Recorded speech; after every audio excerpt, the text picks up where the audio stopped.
Hello guys, Radhe Radhe and welcome to my another blog. So I hope आप सभी लोग अच्छे होंगे। सो चलिए स्टार्ट करते। तो आज का दिन मेरा स्टार्ट हुआ है टारगेट्स से। मैंने आज अपने सारे टारगेट्स नोट्स किए हैं, मेरे को क्या क्या करना है। Current affair, GS, ancient geography and PYQs and test series, वही सेम टारगेट्स हैं मेरे, जो कि मेरे को अभी चलाने हैं जब तक मेरा कंप्लीट नहीं हो जाता है सब्जेक्ट्स। तो मैंने उसको किया एंड देन फिर मैंने लेक्चर लेना स्टार्ट किया। सबसे पहले मैंने जीएस का लेक्चर लिया है, जो कि था ज्योग्राफी। उसको मैंने अच्छे से रिवाइज़ किया, अच्छे से कंप्लीट किया, क्योंकि मेरा चल रहा था इंडस्ट्रियल का चैप्टर, इंडस्ट्रीज़ वाला।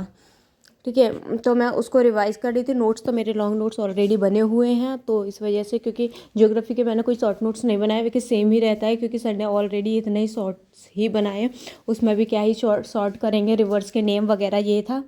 इस वजह से सारे शॉर्ट ही हैं, जो कि सर ने इंडस्ट्रीज़ का चैप्टर कराया था। दैन उसके बाद फिर मैंने किए करंट अफेयर्स। करंट अफेयर्स का लेक्चर लिया है सर ने, प्रशांत सर से, जो मैं द हिंदू का एनालिसिस लेती हूँ, उसको अच्छे से किया है, उसको अच्छे से समझाया है। जो कि आज सर ने समझाया था चाइल्ड मैरिज के बारे में, कि गर्ल्स की एंड बॉयज़ की, मतलब मेल फीमेल की एज क्या होनी चाहिए। फीमेल की होती है 18 एंड मेल की होती है 21, जो कि अभी भी यही है अकॉर्डिंग टू सुप्रीम कोर्ट, तो यही है। एंड कुछ कभी कभी बाल विवाह भी बोल देते हैं, जो 18 से लड़कियों की एज जो 18 से कम है उसे बाल विवाह बोल देते हैं, तो वो भी होता है। तो सर ने वो सारे समझाए कि एंड किस आर्टिकल में और किस अमेंडमेंट में, मतलब ये सब चीज़ें आ रही है। देन उसके बाद फिर मैंने एक टी ब्रेक लिया चुटकू सा, उसको पी। देन उसके बाद फिर मैंने जीएस का सेकंड सब्जेक्ट जो था मेरा एंशिएंट हिस्ट्री, उसको मैंने रिवाइज करना स्टार्ट किया, जो कि चल रहा था इंडस वैली सिविलाइजेशन, जो कि ख़त्म होने वाला है बस।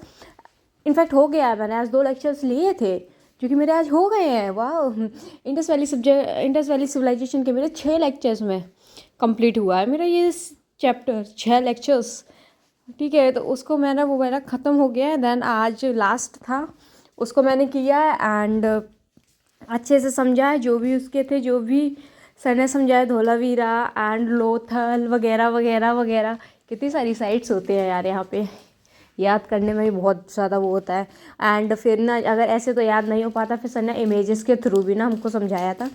ठीक है, इमेजेस पीडीएफ वगैरह लेके आए थे, तो उसको समझाया था। उससे तो मेरे को बहुत अच्छे से, मेरे को तो मतलब मेरे को बहुत अच्छे से आ गया, मेरे को समझ में। दान उसके बाद फिर मैंने किया अपना पीवाईक्यूज़ करते करते फिर मैं क्वेश्चन सॉल्व किए, दैट एक्सप्लेनेशन लिया एंड ये भी देखती गई थी कि किसी ईयर में कौन सा क्वेश्चन आया। तो मैंने अच्छे से सारे पॉइंट्स को रिवाइज़ किया, पढ़ा, और जो इंपॉर्टेंट लगे उनको मैंने लिख भी लिया था नोटबुक में।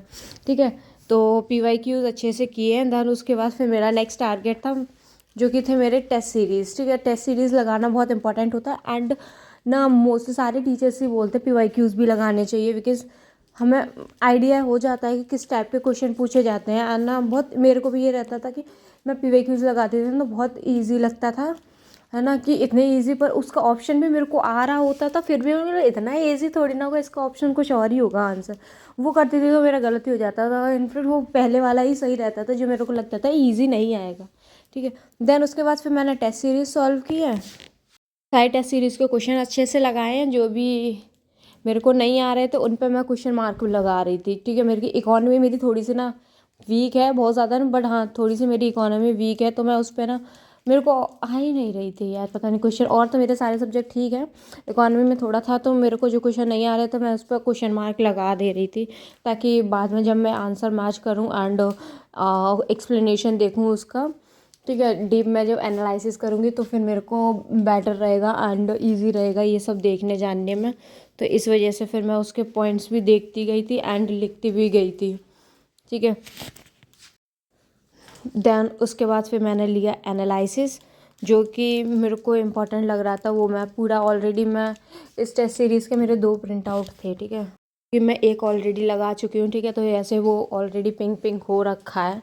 ठीक है, तो मैं और फिर से दोबारा रिवाइज़ कर रही हूँ ना, तो मैं जो भी इंपॉर्टेंट लगता है मैं नोटबुक पे अभी लिख रही हूँ, साइड में मेरी नोटबुक भी रखी है, तो उस पर लिखती भी जा रही हूँ। ठीक है, जो इंपॉर्टेंट लग रहा है और जो मेरे को लग रहा है कि नहीं समझ आ रहा है, आगे मेरे को फिर अटकूँगी मैं उस चीज़ में, वो मैं लिखती जा रही थी। एंड आई थिंक ये बेस्ट है। एंड रिवीजन टाइम मेरे को वही शॉर्ट शॉर्ट जल्दी जल्दी करके हो सकता है। एक्सप्लेनेशन मैंने उसको अच्छे से देखा। देन मैंने अपना टू डू लिस्ट चेक किया, सारे टारगेट्स मेरे आज के हो चुके थे, जो भी मेरे को करना था। तो टाइम हो चुका था 8:30, 8:30 हो चुका था। फिर मेरे को रात के 8:30 बज चुके थे, फिर मेरे को घर के लिए निकलना पड़ा, क्योंकि भैया आ गए थे लेने। सो आज के लिए बस इतना ही, मिलते हैं नेक्स्ट ब्लॉग में। Like and subscribe, bye.